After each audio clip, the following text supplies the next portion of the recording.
Do you have a stock Z31 steering column and you just wish it was, I don't know, a lot more complicated? And we got the solution for you. Electric steering assist, complimentary of a Nissan Versa. You're going to need a few things. Of course, a little bit more than just the electronic control unit from the Nissan Versa. But you're also going to need the control computer, as well as the Nissan Versa intermediate shaft. These three items I got at the salvage yard for about 15 bucks. Ended up buying it as a complete steering column assembly, but having those extra brackets and everything along never hurts. First things first though, before we get into all the fun stuff, we're going to want to disassemble this factory steering column. Now obviously, as you can see, I've already got it out of the car, and once it's out of the car, the only tool you're really going to need is a 12mm ratchet.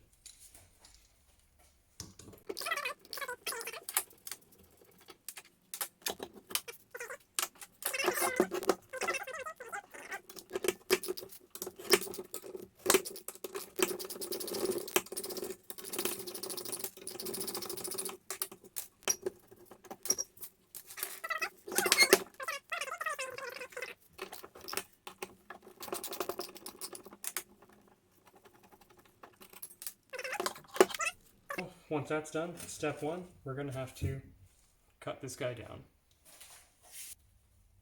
Alright, so I've marked up where I need my cut to be, which is about 95mm from this edge here to our cut. Before I forget though, there is one return spring on the back side, so you want to remove that because we're going to need it for later.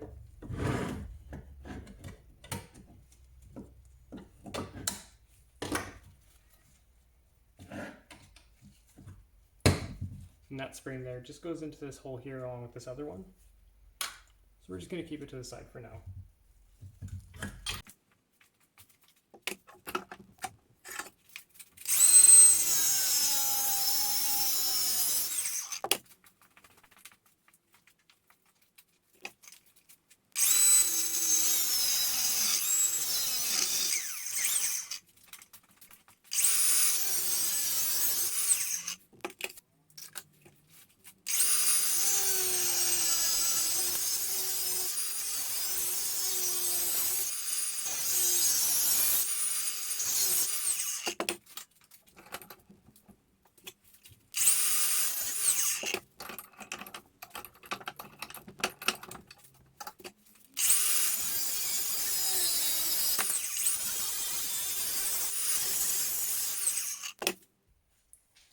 So now you've gone and cut your steering column in half, and you're looking at me like, right, what am I going to do now? I've just cut my steering column in half and I can't go back. Well, next step, we'll kind of take a look at the electric assist unit.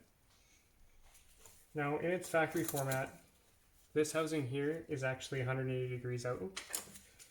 It's just these two bolts here.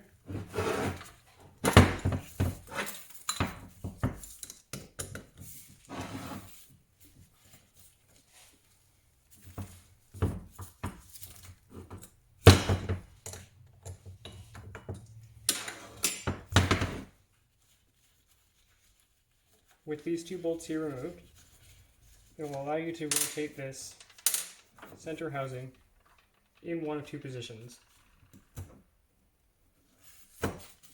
This position here, which is what the factory position is, and this position here,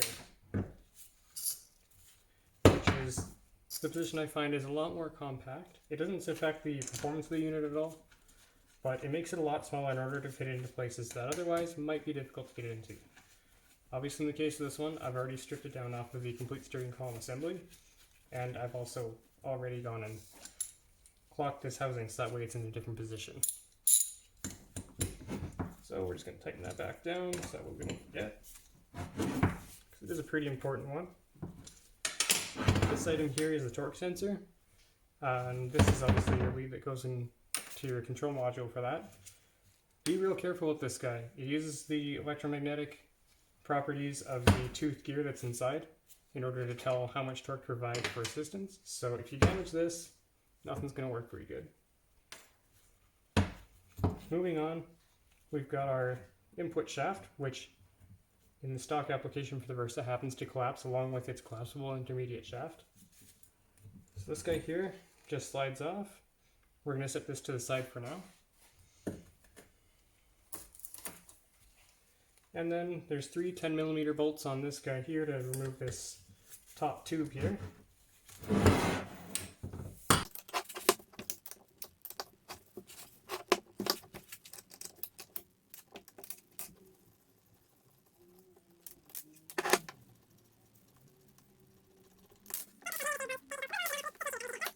Once we get this tube off, don't discard this because we're going to need it.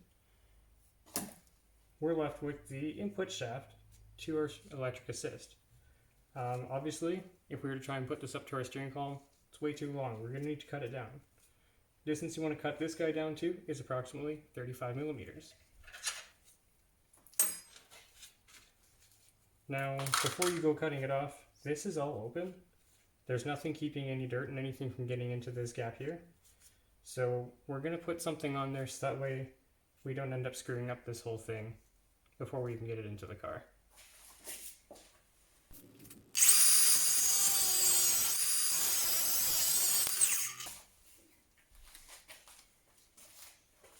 Remember this, friend? So we're going to need to take this down a little bit more because we need this shaft out of it. So there's a couple of zip ties on this rubber boot here. Once those are off, this guy will kind of squeak out from here. Don't discard this.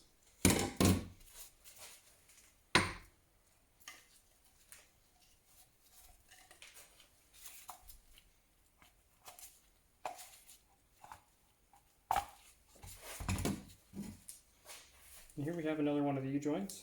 And once we get that all kind of out, you'll see that this is just going to come right apart,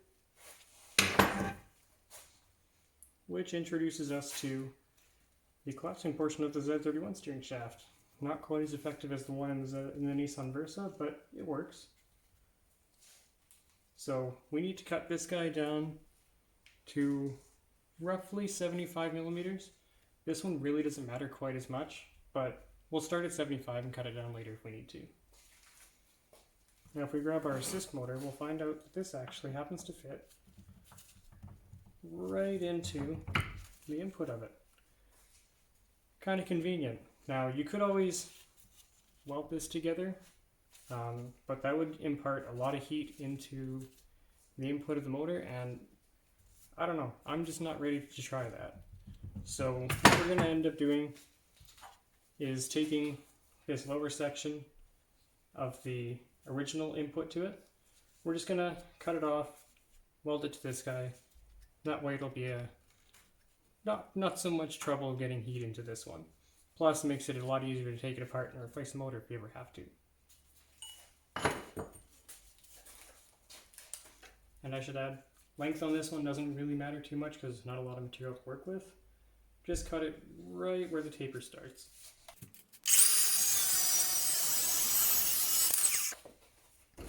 Now before we can move on to the next part, we're actually going to have to start mocking up the motor to the original steering column.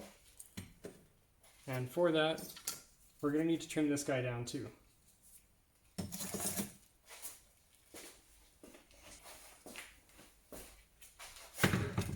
So, for this guy here, it's going to end up sitting almost flush up against with the back of the original steering column that we've trimmed down. Now, obviously, due to the fact that there's a whole steering joint here, we obviously can't do that. If you were going to weld your column together and make it like a fixed column, I suppose you could leave this all that long. But all we're going to do here is just trim this down so that way it's about the length that we need it to be. So that way we can have as little of a gap as possible.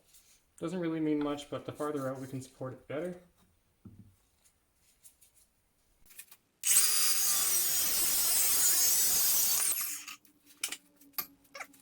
So here's that piece there. I trimmed it down to 75mm. This length here doesn't really matter too much. You could go as short as you know, just past this little step in the machining on that one, because that's actually what's going to help align us for the overall length that we got to weld this thing to. As we looked at before, this guy fits right in there. I cleaned it up some with some emery cloth. This stuff's just a medium grit one. Doesn't have to be too particular. Just that way it'd be easier to insert in here. Having cut this to 35 millimeters, the depth that it sits into there is pretty much perfect to line up with the existing universal joint in the steering column to be able to bolt it in. So we could weld this right to this guy. I don't like that a whole lot because it's not a really good idea to impart all that heat into the plastic of this. So what we're going to do instead is we're going to take the piece that we cut off of the original front shaft on this, and we're going to slip it over there, and we're just going to weld the stub to this collar, so that way we'll create more or less an adapter for this.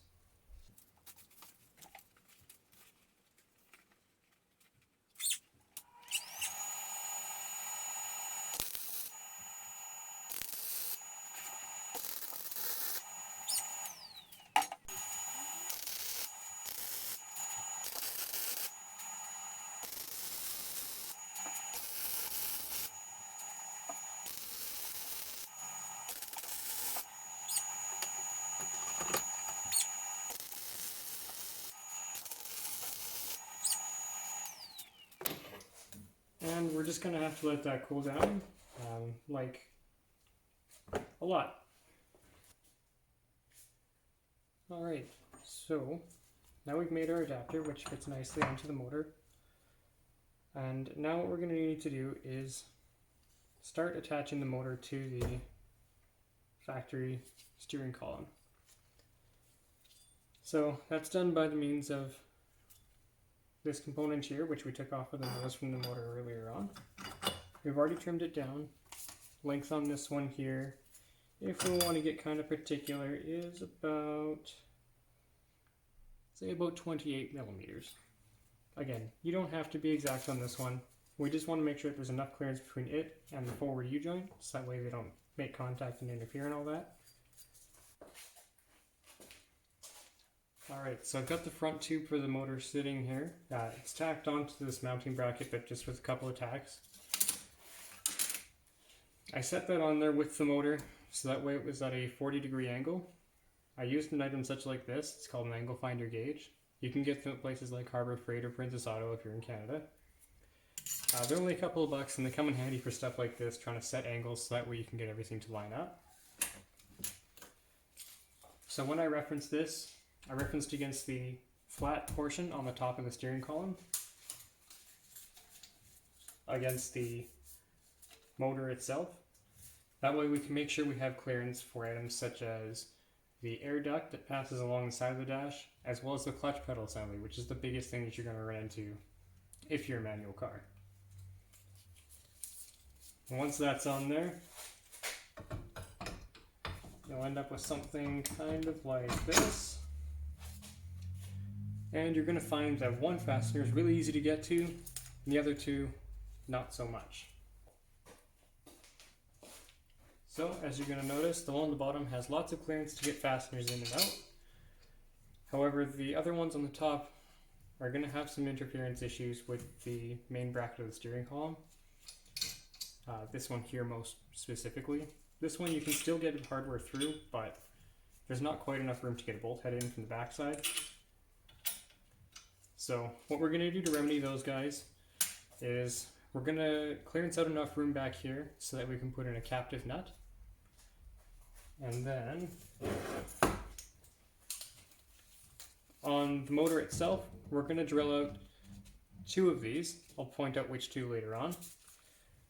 And drilling those ones out so that way we can pass a bolt straight through the motor housing and into our captive nut that we're going to weld into the bracket. Okay, so what I've done here is I just drilled that larger hole as you saw, and then I drilled two smaller holes, kind of triangular to those, like a Mickey Mouse ears if you would. Those will be the holes to widen the slot enough to be able to hold our captive nut, something like that. And then all we're going to do is tighten that down with a bolt, so that way it's held in place for us while we weld it in and make it remain there captive.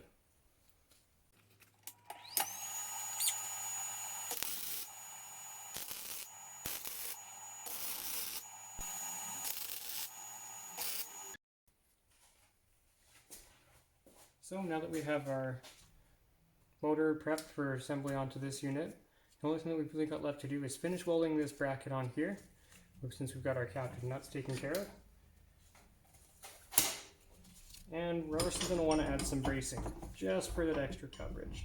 So we're going to do that first. This will be a pretty easy thing to take care of. So we're just going to add some bracing across this opening gap here. I'll probably add one here and one here perhaps, or even just one.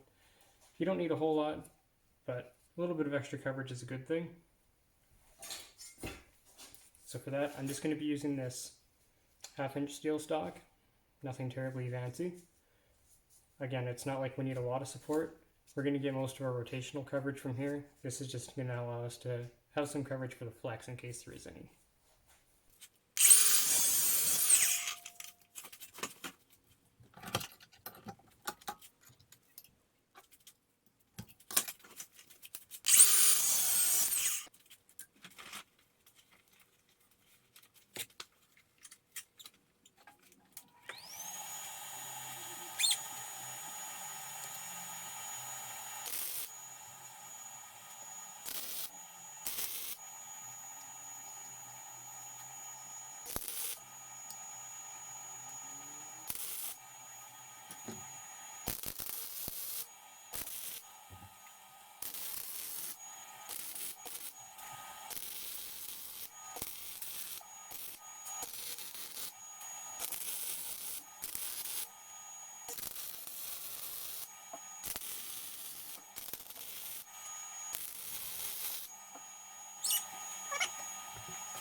And that'll finish that up.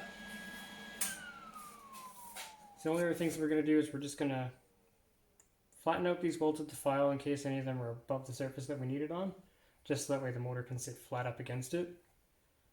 But aside from that, all the welding on this unit should be finished. One thing we'll want to address is the return spring for the tilt mechanism. At the moment, if we didn't put it back in, you're going to have a hard time getting the tilt system to actually operate, because the lever for that isn't going to spring back to its neutral position. So for that, we're just going to need to drill a small hole just to capture the end of that spring again.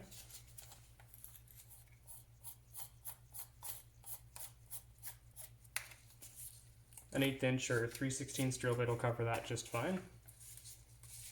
Do it just kind of close to the edge there.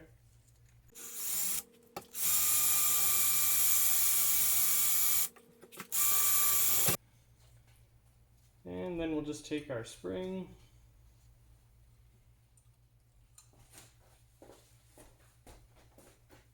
just a pair of pliers here. I'll actually go from this end first. And just pull it back into there.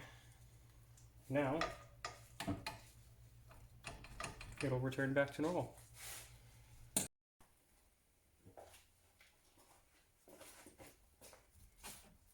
Now that this complete assembly is all welded and cleaned up, you can pretty much get ready to assemble it. One thing that you're probably going to run into though, if your result is anything like mine, this collar here on the motor is a pretty tight tolerance fit to the inside of this tube. And once I've welded it, because it's so thin, it ended up warping out a little bit in two sides. So I had to file down this collar a little bit. You don't want to file down too much because you do want it to be a fairly tight fit into here. but you just want it to be enough that you can get the motor back in. Something kind of like that. And then we can just use our fasteners that we've got there.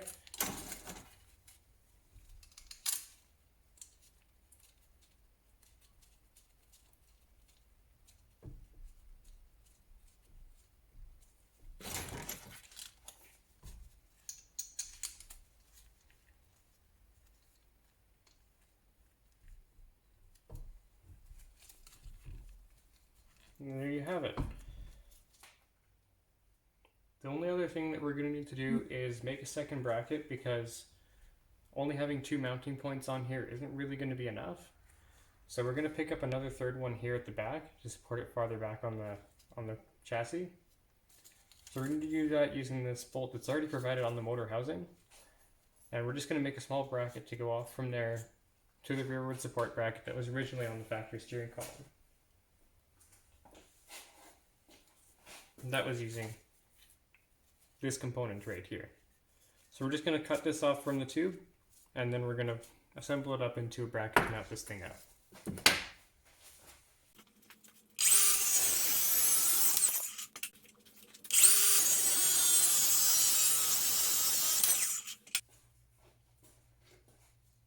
Alright, so the construction of that bracket's kind of a complicated one, and you've got to go a little bit between, tacking it together, test fitting it in the car, and then bring it back to the bench to make adjustments and whatnot.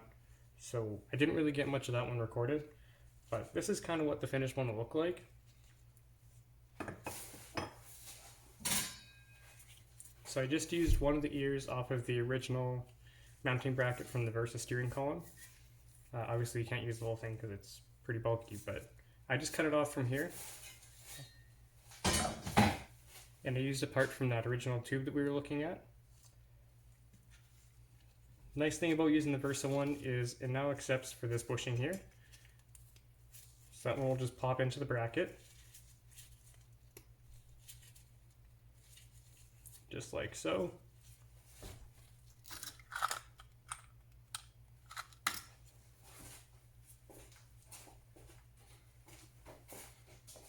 And then we can just take the original bolt that fastened it,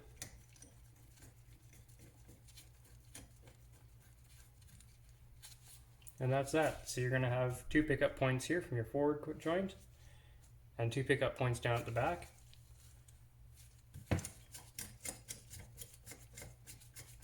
Now one thing to note is, on this one here, I did end up slotting the holes some, just to make it easier to get it up into place.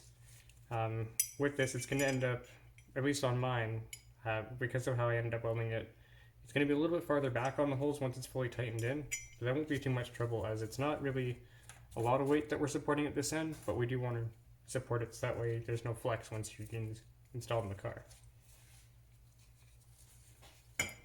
So with that said, you could go ahead and install this back into the car. Obviously I'm going to paint these parts up before I do. We're not going to get into the steering shaft just right now because I'm still waiting on parts to get that taken care of. But one thing we can address for the moment is the wiring. On this one, it's actually pretty straightforward. On your control computer here, you've only got a couple of connections that you have to worry about. The one on the far end here is for the motor connection. The one in the middle with the 2 large wires, make sure you cut off enough of the loom from the Versa that you can tie your own wiring in. This one is the main power lead that goes into it. This is on a 60 or 80 amp fuse circuit. And then we have on this third plug here, we have the torque sensor input from the torque sensor on the steering motor itself. We have this orange wire, which is the power on indication wire. And then we have a pink and a blue, which is for CAN bus communication.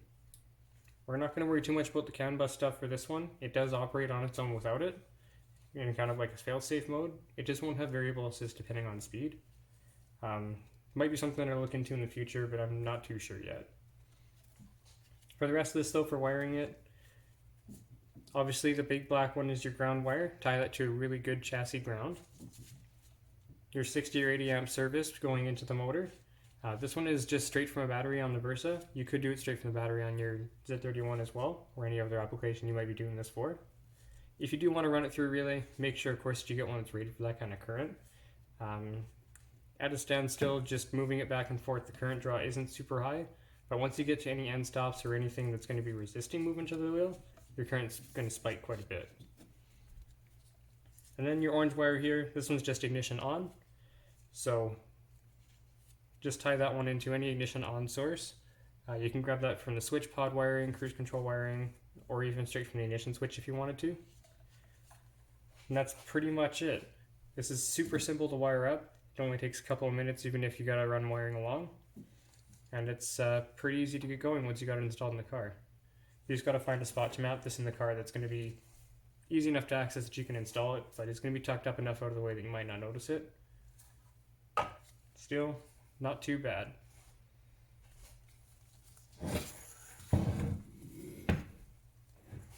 And that's it for now. Stay tuned for next time when we get into the intermediate steering shaft, which will actually end up linking this car up with its new electric steering.